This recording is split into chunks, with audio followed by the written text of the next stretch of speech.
अजितदादांची मुख्यमंत्री फडणवीसांसोबत सागर निवासस्थानी अर्धा तास खलबतं. मुंडेंच्या राजीनाम्याचा दबाव वाढल्यानंतर अजित पवारांनी घेतली मुख्यमंत्र्यांची भेट.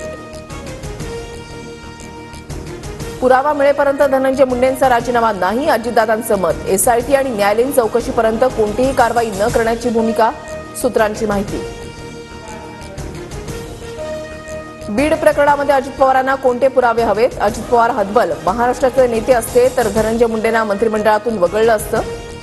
खासदार संजय राऊतांचा हल्लाबोल.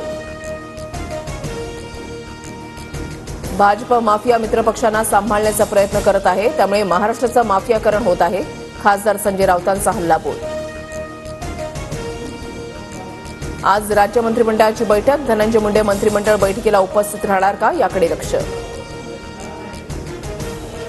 सुरेश धस आज मुख्यमंत्री फडणवीसांची भेट घेणार. बीडमधल्या संतोष देशमुख हत्या प्रकरणामध्ये धस फडणवीसांची भेट घेणार. दरम्यान सुरेश धस यांनी अजित पवारांकडे भेटीसाठी वेळ मागितली.